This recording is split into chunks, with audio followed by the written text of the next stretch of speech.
Well, welcome to the Outspoken Artist. I am here with Sal Cincotta. How are you? Thanks for having me.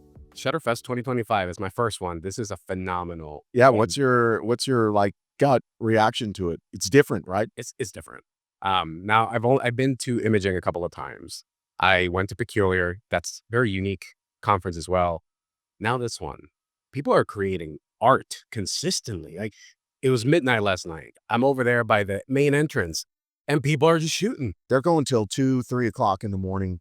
And I think that's part of what makes ShutterFest so unique. When I came up with the concept of what I wanted ShutterFest to be, I was a speaker already.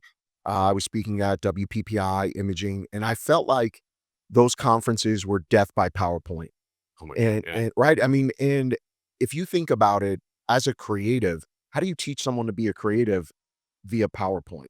Now, all those conferences, to be fair, they would have like breakouts, but those were all extra fees and still are today. Right.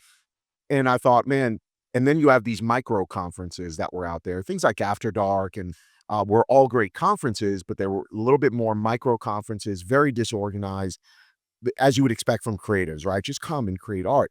And in my head, I thought somewhere in the middle is a space we can play in, where we do have death by PowerPoint, if that's what you want, business classes, lecture classes. But then if you want to create, we have a model program here that's second to none. I've watched over the years, many, many people try to copy what we do with that. And I think they severely or significantly underestimate how much effort goes into producing a quality model program. But it's all those things together, and it's a top-down culture. Alyssa and I, we're here, we're involved. Some of these other companies are owned by corporations. Well, this is my brainchild. So I'm out here helping photographers at not 2 o'clock in the morning, but if I see them doing things, I'm jumping in, helping them with lighting. And I think that culture permeates everybody here. And I hope that's what you're seeing. Absolutely. I will say that from the PowerPoints, some people learn that way, right? But was it always like that from the very beginning, the first ShutterFest, or was it mostly hands-on shooting, or was it business? Was it a mixture of both? How different was the first one to now this one? So the very first one sold out. First of all, you have to understand the undertaking here. To rent a hotel, to put on an event, you're talking about a 6-figure commitment. And I didn't know shit about shit. I don't know if we can. I'm not sponsored. I'm good. Okay. I have a potty mouth. But I didn't know shit about shit when it came to producing an event. I knew what I wanted it to be, but man, I didn't know how to be organized with it. So the very first event sold out in like 2 hours.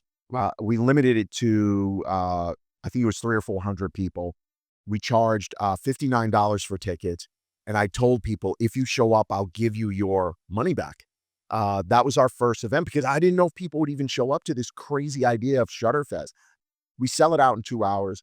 And to this day, people still have not cashed that check. Wow. And they use it as a badge of honor to say, hey, I supported this in the very beginning. But the very first event, we knew we wanted models and shooting.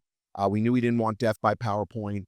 But it was very ragtag, like the event schedule where now we have an app. We were drawing it on a chalkboard in the lobby. That's how you knew when classes were and what was going on. And then we had, oh man, Alyssa, what was, I'm going to forget his name and I'm doing him no justice. He jumped up on the table. Yeah, during the first ShutterFest. He was Blair Phillips. Do you know the name Blair Phillips? No, I'm not familiar. He's fallen off the map as far as like being an educator. But dude, this guy's energy, like he was out of control. So he's having a class, and to get people amped up, he's literally jumping on top of the tables, screaming at them. And so that culture just started to grow from there. And then speakers, we really pride ourselves on promoting from within. So I want people to come here as attendees, experience the culture here, and then graduate up into becoming a speaker. Makes sense. If that's what you want, right? And of course, we bring in other big names, but I really love the idea of promoting from within. So it's been a ride. The program you're talking about, it's at the Rent-A-Human, right? Yeah. Now, you mentioned it's not easy. I mean, keeping track and organizing one model can be work. How many models are part of this program now? What did we end up with model-wise, final count? Yeah, this year. So just shy 300, but the key thing is there now over the years, we've probably had north of 600 or 700 people apply to model. And then we have to narrow that group down to the 250 or 300 we have here. That's a lot of work. And you've got everything from like little children that are modeling, right, for family portraits or children portraits. Even newborn babies will have here sometimes. We've got, those types of models, and then all the way up to like boudoir, weddings, seniors. And so just coordinating all that with the demands of our speakers, that's the other thing, right? Yeah, you might be, absolutely beautiful and a great model, but if no one's selected your genre, well, then we don't have a need for you here, right? So it's all this delicate balance, but yeah, coordinating like 300 models, it was easy when I did it the first couple of years because there was like 10 models that showed up, right? Yeah. And I had to have my staff step in for models because some of the models we didn't have enough or they didn't show up.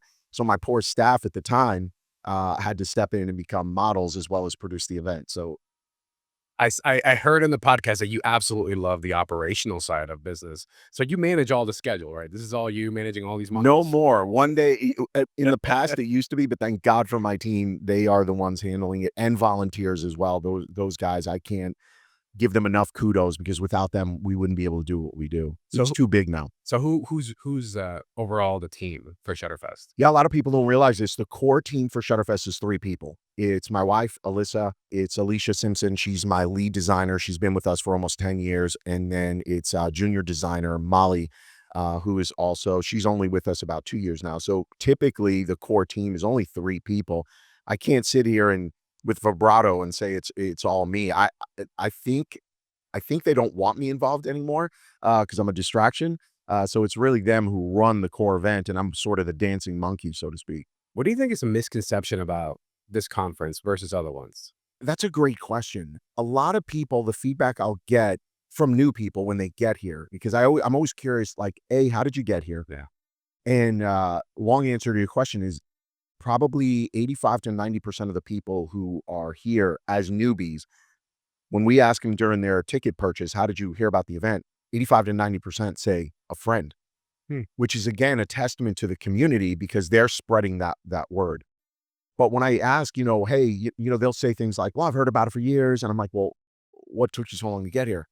I don't know. I just heard, I heard, different things about it that people can be abrasive or things like that. And I always smile because, again, it's a top down culture. As a native New Yorker, I'm extremely sarcastic. I'm extremely, very much a smartass. And that culture is permeated here, right? So if you're an outsider looking in and you can't laugh at yourself a little bit, you might think that everybody's abrasive, but we're not. It's actually all in good love, just like a crazy family. And it's that culture that, yeah, we might give you some shit if you try to take a picture with your lens cap left on your lens. But in the end, the people here will help you better your photography, and it turns into a giant family. I'm curious. From the first one you mentioned, I forgot his name that jumped on the table, Blair Phillips. Blair Phillips. What is another memorable moment in the last how many years has Shutter been going, by the way? This is our 11th year. 11th year. That's also hard for me to wrap my head around that I've been doing this so long because it's just gone by in a snap. But other memorable moments, my gosh, we've had speakers in the very beginning. Okay. Everything that is now, including the name Rent a Human, and I'll expand on that, is a result of something previously happened, right? I'm not sitting in, some dark room coming up with all these like brainchild ideas. Most of the ideas are born from the people here. So, for example, Rent a Human, we didn't have a name for it the very first year, and we have parties on the swing nights, and well, the very first year we had a comedian come in who's actually a very famous comedian now. Who's been on David Letterman and a bunch of the shows. He came in, and his comedic style was to kind of like learn about the event, see what's going on, and then point out those nuances.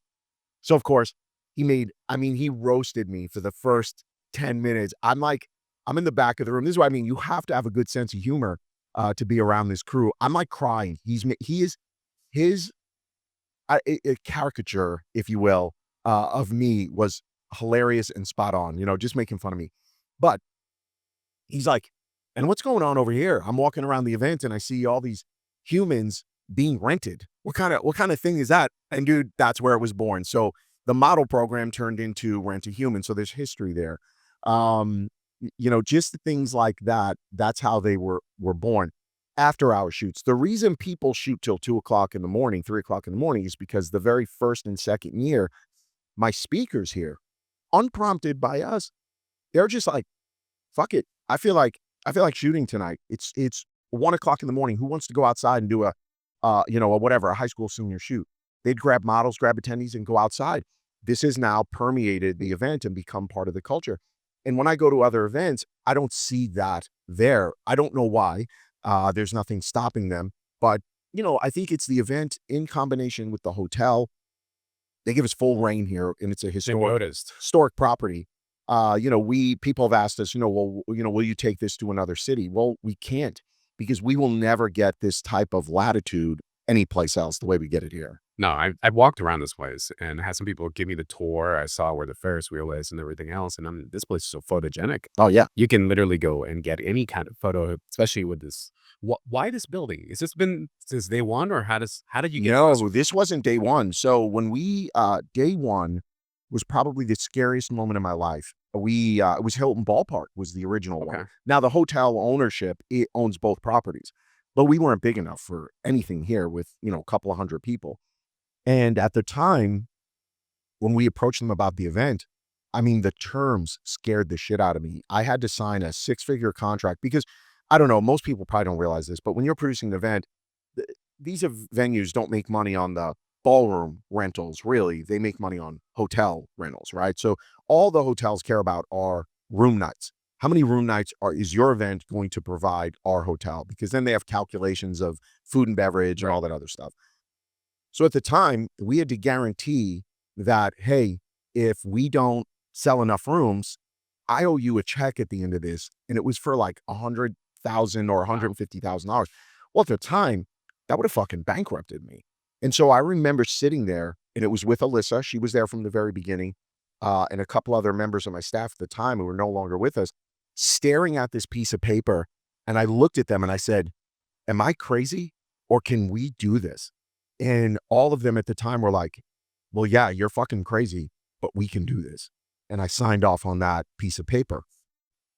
By the second year, we outgrew that property. And the hotel agreed to move us here.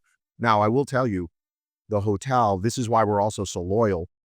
When we signed that paper and they saw how concerned I was, the rep at the time said to me, look, yes, you're signing paper.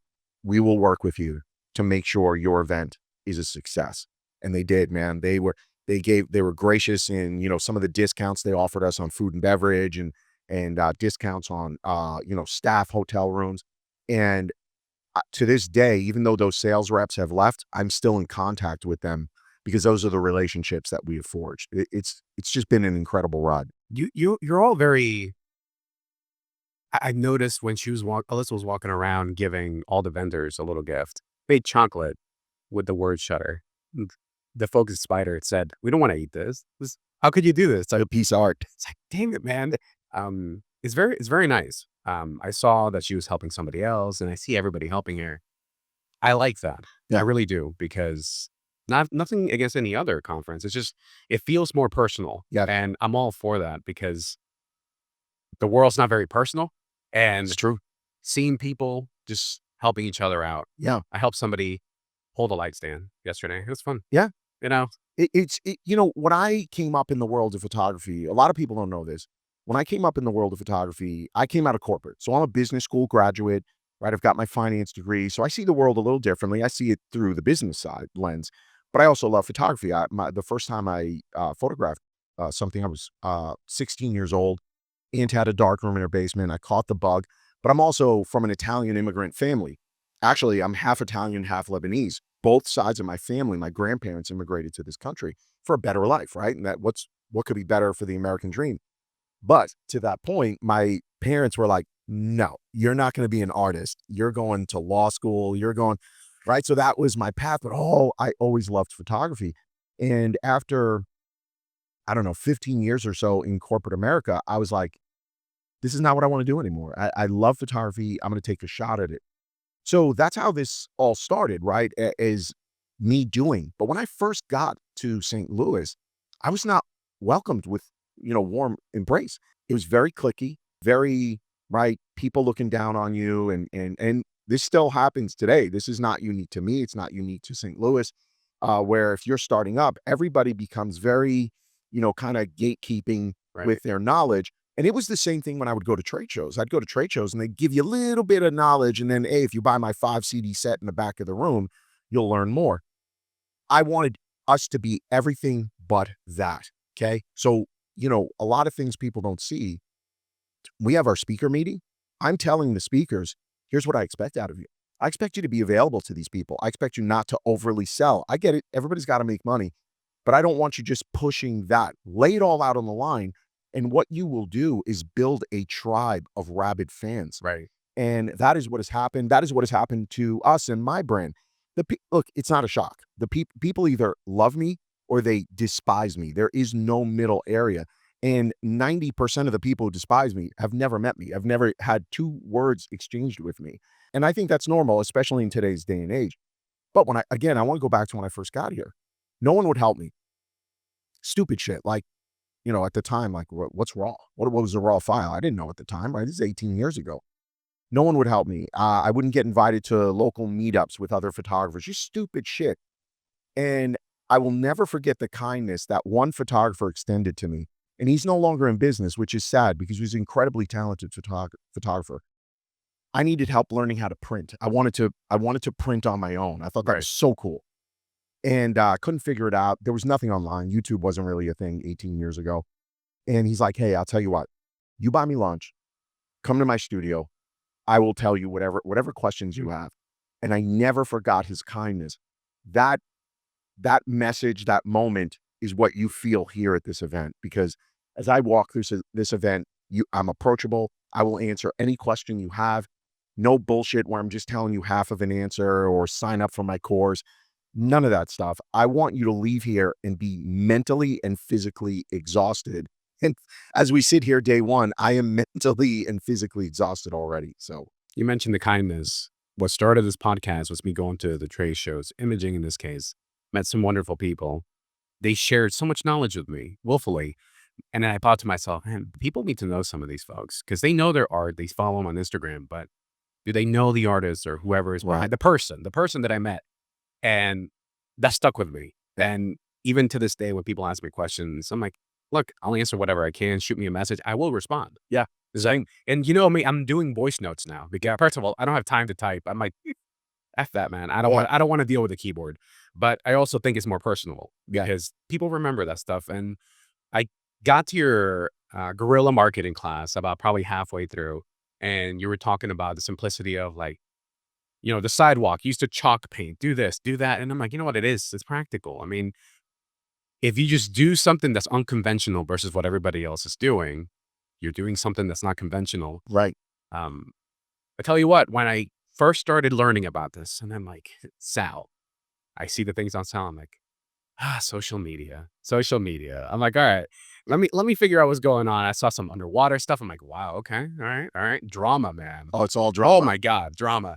I'm like, I'm just gonna see for myself. The interactions that I had with Alyssa, with you, I'm like, so far so good. Kind. My best advice to people is don't prejudge people. Yeah. Talk to them because the more and more I was around, seeing, observing, I'm like, I gotta like this guy. Thank you. I like him because I think you're you at 100% of the time. I don't have to worry about the fact that you're presenting a front. And if there's something, no, you are. I love that you're saying that because, again, I think that comes back to my upbringing, my culture. Growing up in New York, growing up in an Italian family, there is no front, right? I mean, our families are very fiery, very passionate, right? Especially being half Lebanese and half Italian. I always tease, I'm like, listen, one side of my family will shoot you, the other side will blow you up, right? I said, so you gotta take us for what we are. But everything we do, I think, is, we always try to be the best version of ourselves. Nobody's perfect. But, it is funny. I'm so happy you say that because that's the response I get from a lot of people who will meet me, having never met me, but only, read Yeah. nonsense online. They're like, you're nothing like what people portray you to be. You're actually what you see is what you get. And I'm like, well, yeah. And sometimes that can be offensive, but it's never meant, nothing we do, I mean, the underwater stuff is a perfect example, is meant to harm people, right? It's just, I'd rather be honest with you. Yeah. If you say to me, hey, what do you think about this? I would rather give you an honest answer than sit here and give you a measured answer, Right. right? And if that honest answer makes people feel uncomfortable, well, maybe sometimes that's okay. But we do live in a world today where things are escalating, where everything becomes offensive, but then not only does it become offensive, nobody is willing to dig past, The like, superficial layer. right, the superficial layer. And I think that, forget photography. I think that's just a dangerous way to live your life, period, right? Because there's so much bad information out there about everything, that even, myself and Alyssa, I'm like, sometimes I don't know what to believe about what's going on in the world. Yeah. And all I care about from the perspective of what's going on in the world is how's that going to impact me, my family, my business. Right. I don't want to get caught up in like, oh, can you believe this person used a white tablecloth? I don't care. You know what I mean?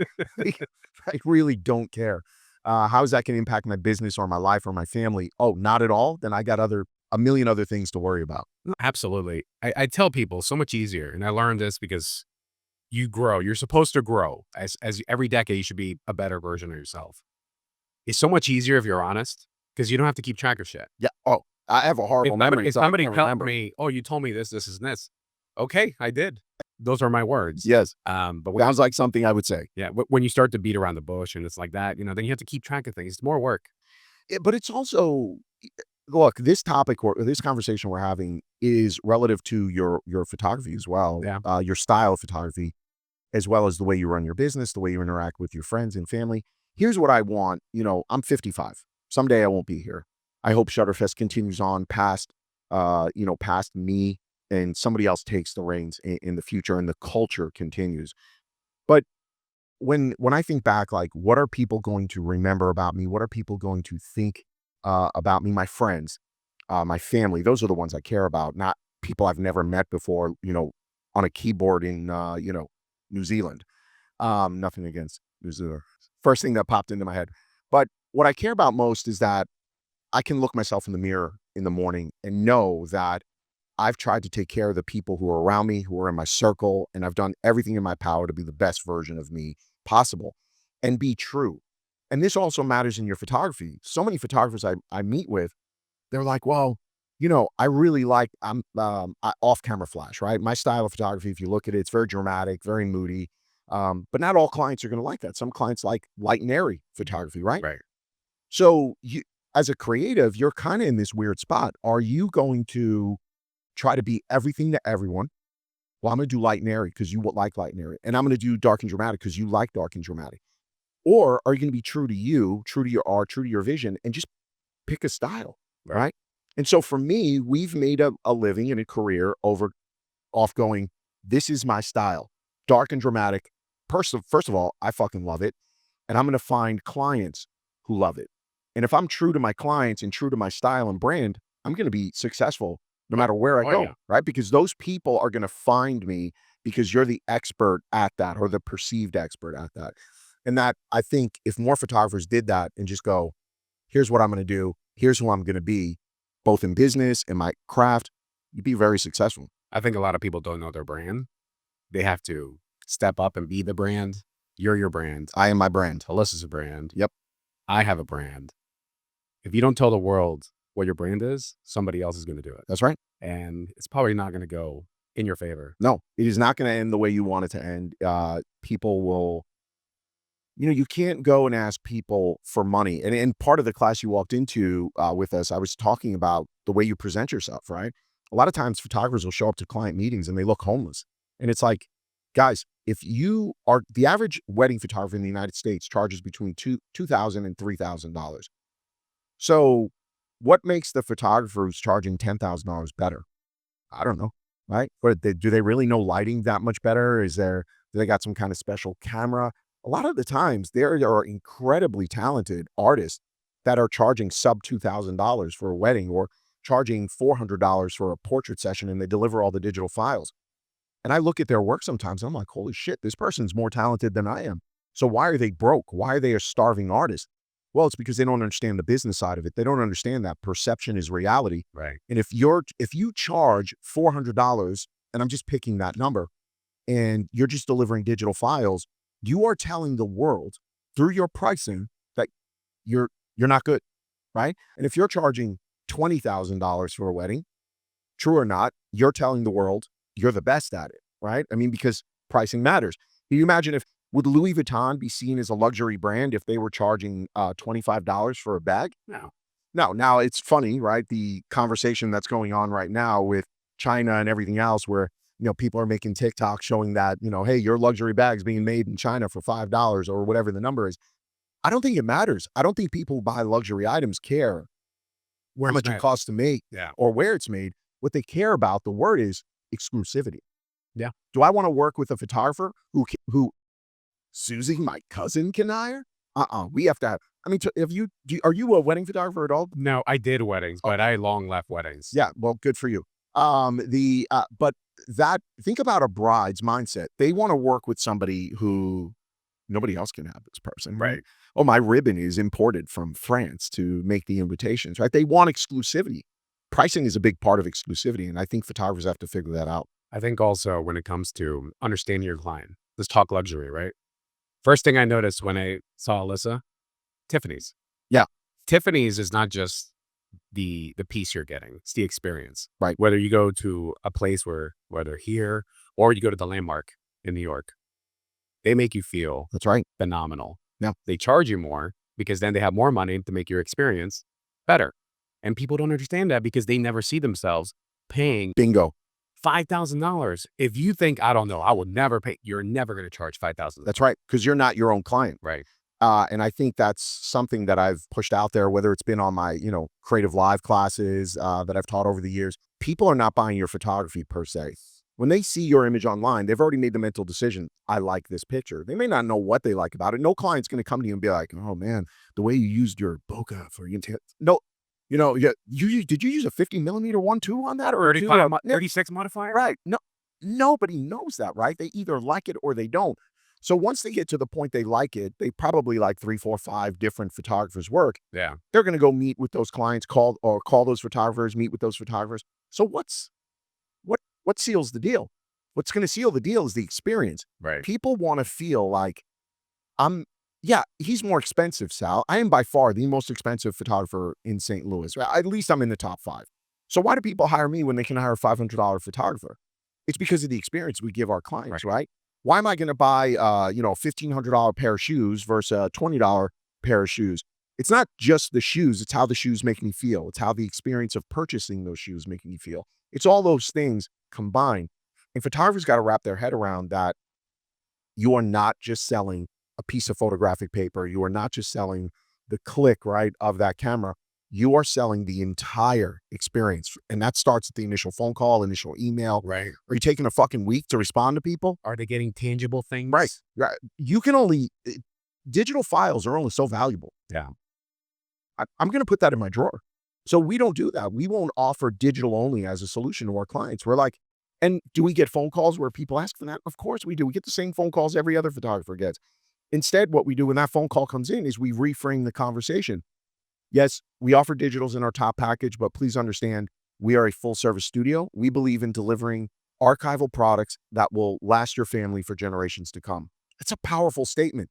Some clients will walk away from that and be like, well, no, I just want digital files. Well, we're not a fit for you, and that's okay, right? And this goes back to being true and authentic, right, to you, your brand, your offering. I can't go into Louis Vuitton or Gucci or Prada and be like, $2,000 for a handbag? No. I want a $50 one. Oh, okay, well, we don't have those here. You can't get it. Do you ask if they have a coupon, Sal? You guys got a coupon for this? Go Google Louis Vuitton Groupon coupon. There's no coupons. There's no coupon. Exactly. It's the experience, and that's why they're able to charge what they charge. I want to go back to something you said. Did you say your grandma had a dark room? My aunt had a dark room in her basement. Yeah. So I was going to ask you about your family. Tell me, in your family, are you the main artistic bone? Is there art in your family? I'm intrigued. There's Music or anything? No, nothing I know of. We've done like ancestry and look back. I've got a cousin who was a painter, second, third cousin, but nothing where you look at our family and you're like, oh, okay, these guys have been artists forever. No, nothing is there to find that or even, cash in on it. But again, you look back over the last 100 years and what immigrants were going through. My grandmother came to this country and she's working in a sweatshop in New York City to be able to pay for her family and to be here. So, Yeah, I was like, yeah, my family's 3 generations No, artists. interesting. It's interesting because some people have it, Yeah. and sometimes there's an outlier. Um, obviously, I was curious to ask you, do you see yourself as a businessman first and an artist second? Or, because you had that rubber band thing where you're at 15 you're being told, "No, you can't be." I'm Venezuelan. So for us, it's like, you're gonna be an engineer, a doctor, this and that. Like, or you go into the finance world, corporate. You don't make money as an artist. It Right. sounds very familiar. Yes. Um, but at the end of the day, I think if you have something in here, it comes back, man. Sometimes Yeah. it just ricochets. I would say I'm business first. Many, many years ago, I had a friend who was a photographer. He's no longer a full-time photographer. And, of course, I've been dealing with drama my entire career as a photographer. So even back then, in the very beginning, it was like my first 2 years of my career, there were people chirping about us because we were ascending very quickly through like speaker ranks and things like that. And they were like, well, he doesn't love the art. If he wasn't making money at it, he wouldn't be a photographer. Who fucking cares? Like, why is that your litmus test for whether I'm worthy of being, a successful photographer? It's just wild. But no, and that was a true statement. If I was not successful as a photographer and running a successful business, I probably would have to move on to something that would pay the fucking bills. That's true. I have a wife. I want a home. I want to retire someday. I'm not going to apologize for that, nor should anyone ever apologize for that. Take care of your family. But I've always seen the world through, the guise of business first, right? So anytime an idea or a creative process comes up, or I go, well, how do we sell that? How do we leverage that, right? Now, I still want to sell it and leverage it in a very authentic and true way, but that's what I'm thinking about first, because if it's not going to be profitable, I'm not saying I won't do it. I've done a lot of things over the years for the community or whatever, where there's no money to be made at all. But it's because I make money in other areas that I can afford to be a little more charitable with our time, with our organization and things like that. So, money makes the world go around. You need it. It does make the world go around. Now, what about in the business side, in terms of like your family? Now, did you pick up anything from your family from the business side, or is that also those? No, God, no. They are horrible with money. No, I mean, man, as a kid, I tell this story, not to everybody, but I feel like now as I get older, I need to tell it more and more. Um, my, I remember vividly electricity being turned off in our home because we couldn't afford our electric bill in New York. I remember opening up a refrigerator on repeat and the refrigerator being empty, no food there. I remember when I was about 13 years old, my grandmother, got very sick with cancer and she was in the hospital. And I'm very close with my mother. My mother was very close with her mother. And at 13, my mother could not accept that her mother was dying. She spent every night, she'd work till 5, 6 o'clock on Wall Street. She would then go directly to the hospital and not get home till 11 o'clock next morning. Same thing. Wow. Father, not a good father. At 13 years old, I was at home alone from after school till my mother got home at 11, 12 o'clock at night. And I had to learn how to fend for myself there, right? And this went on for probably a year and a half, 2-year window. And, you look at stuff like that and then where you are today and you realize, it's a tough road, but people who are survivors, those are the people who I think make the best entrepreneurs. Not that you have to go through something difficult in your life, it helps. But if you're going to be an entrepreneur, you better have a survivor's mindset because you're going to fail many, many more times than you are successful. So it's easy to look around at this kind of stuff and be like, wow, you're Sal Cincotta, blah, blah, blah. That's bullshit, man. Like, because I can tell you when I'm dealing with business people, nobody gives a shit who I am. It's, can you help us, market our business, drive a message? It really is what's in it for them. And then maybe I'm part of that equation, but nobody gives a shit who you are. It's what have you done for me lately? And so for me as an entrepreneur, that means I'm going to take some chances. I'm going to fail. I've got to be uber creative from a business perspective, Right. not just shutter perspective. And I've got to have all those things working together. So we have failed many, many times along this road and with no guidance. Who would I look for an event like this? There's nothing like this out there. My parents, when I quit, I worked in corporate. I worked at Microsoft and I worked for Procter & Gamble. So two very Fortune top 100, top 50 maybe companies. When I quit that job, my family was like, what the fuck are you doing? Heart attack. Yeah. I'm like, well, I'm going to be a photographer. They're like, are you out of your fucking mind? Ha- Photographers don't make money. And I'm like, well, I'm going to try, and even when I quit my job at Microsoft, my boss, he's on the phone with me. He's like, is this about money? I'm like, no, man. I'm like, Microsoft was an incredibly good company to their employees. And I'm like, no, you've been very good to me. This is not leverage for more money. Are you going to one of our competitors? Are you going to Oracle, IBM, And I'm like, Nope. Just myself. no, I'm like, I'm going to be a photographer. Dead fucking silence on the phone. He's like, well, I'm not turning in your resignation for a month. I want you to take a month. They did this, man. They did not fire me for a month and they continued to pay me. He's like, I'm not accepting your resignation. I want you to think through this because this doesn't make any sense to me. I'm like, okay. So a month goes by and he's like, how are we doing? There's an opening for a new role in Seattle. If you want to move up to Seattle. I'm like, nope, we're good. I'm following this path. Thank you. And here we are. How things have changed, right? Yes. I'm intrigued though. You said you were close to your mom. Yeah. Like, what is a really nice cherished memory you have with her in New York? Everything I've gone through in my life, she's been there. Good and bad. It could be from a, girlfriend breaking up with you and you think it's going to be the end of the world, to, failing at various business ventures. I hope everybody has a similar relationship like that with their mom. My mom wasn't the one who's like, well, you're a fuck up. No, my mother, no matter what happens, if you ever get to meet Mama C, I don't know if you have, but whatever would happen, she would always try and paint the silver lining in it. Well, it's going to be okay. You'll learn from this. You'll recover, and to this day, she's still that cheerleader for me. I'm 55 years old. She's 76 years old, and she's still my biggest cheerleader. But I'll tell you, the biggest memory I have is the sacrifice that woman made to allow me to be here in this point in my life. At 17 years old, 16, 17 years old, I got kicked out of 3 high schools in a 2-year window. Yeah, I was not drugs. You were an angel. Yeah, I was such a good kid. But dude, you hair trigger temper. No drugs, no alcohol, nothing like that. Fighting, fist fighting, nonstop.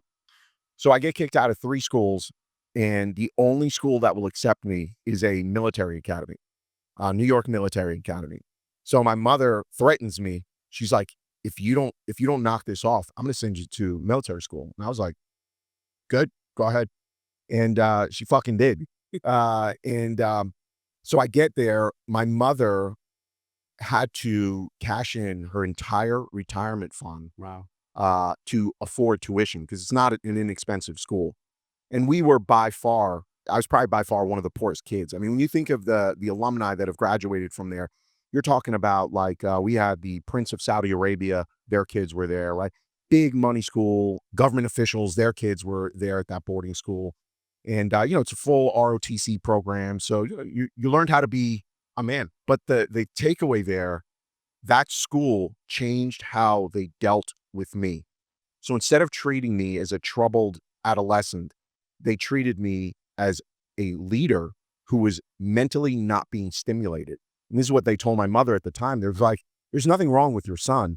He's just a natural leader and he is not being challenged to take responsibility. And we're going to change that. That's amazing.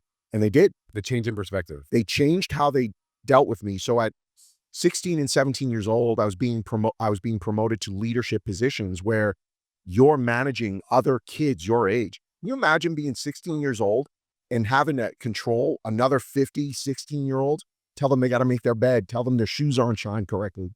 And you got to lead by example too. And you're leading by example. So it turned me into a young man and put me on a completely different path in my life. And so that is that's a life memory. That's an amazing sacrifice. Yeah, she did. And I'll never forget that. And so, now my mom is 75 and she's on my payroll. I'm just not sure what she does She helps. Yeah, she's Mama C and she'll be paid until the day she dies. I'm never going to let her work again. Love that. Now, I've been told to ask you about your cooking. Are you a cooking guy?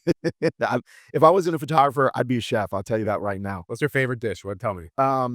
Pasta from scratch, right? Pasta and sauce from scratch. That is my go-to. My wife will say, if it's her last meal, she wants me to make my version of like steak and filet mignon. And and my side is either Brussels sprouts, a jazzed up Brussels sprouts. We're not just making Brussels sprouts or broccoli. She likes the way I make my broccoli. Broccoli's good. I kick ass with broccoli too, and green beans. We'll have to have a cook-off, man. I know, Different I'm kind of not gonna try. context. I'll bring the Latino flair to it. Yeah, see, I love, cooking's an art in and of itself. Yeah. Everything from and what do I love about it? I love making the plate. I love the way I present the plate to my family. I love trying new recipes for my family, and I love watching smiles on people's faces when you fill their bellies. Oh yeah, when it tastes good too. Yeah. And you like chocolate, right? Love chocolate. Remember I asked you that question about the Italian place? Yes, I forgot We have about this wonderful place in Tampa. It's north of Tampa. It's called Michela's. They have food. They have cuts, cool cuts. They have everything there. It is phenomenal. The guy that owns it, Mario, old gentleman, phenomenal, dry sense of humor. You can tell that. I love it. Anyways, I got you the special edition Oh, Outspoken Artist Bachi chocolate. I love it. That's my favorite chocolate from Venezuela, because there was an Italian shop in Venezuela that I would go to as a kid with my family. And every time Christmas came by, they brought these in. And I freaking love these things. So I'm sorry if you're going to eat a lot of chocolate. I'm sorry if you're going to eat chocolate too. The truth here is I need to You can't keep hear me. I need to keep this away from my mother. That's the truth. So you ask me what my favorite memory of my mother is. I'm going to tell you one of my probably horrifying memories of my mother is in a very funny way. So my mother also loves chocolate. Thank you for this, by the way. This is phenomenal. I'll let you know how it is.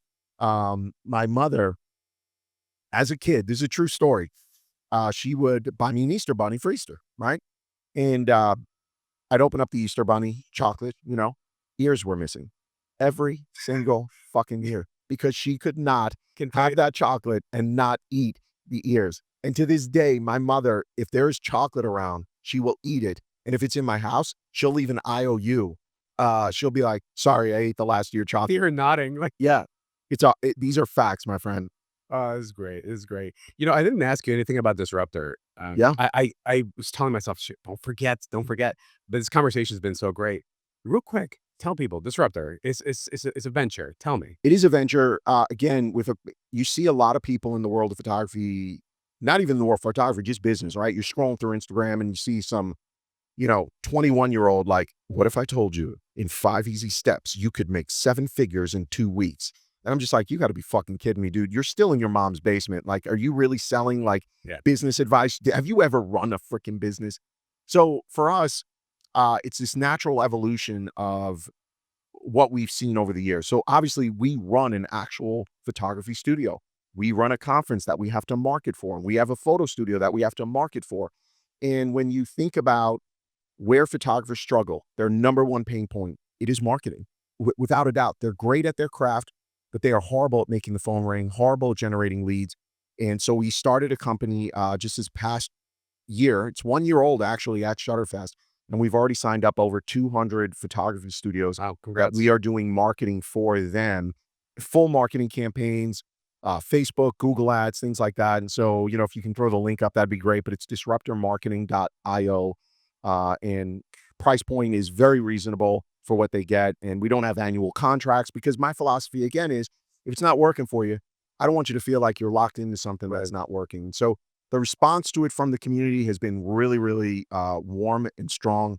And so, my ultimate goal is to take it from 200 to 400.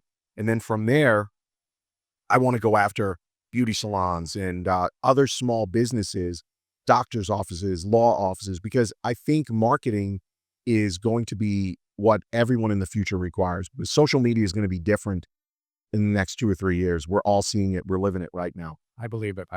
Sal, I want to thank you again, man. This has been awesome. This- I told you I'd be here. I'd sit here with you for 2 hours. We should talk about anything. It's all good. But no, this is great. I mean, the location is beautiful. The opportunity is great. I really glad to have met you. Same. And I'll see you around. Welcome to our crazy family, man. I know. Thank you.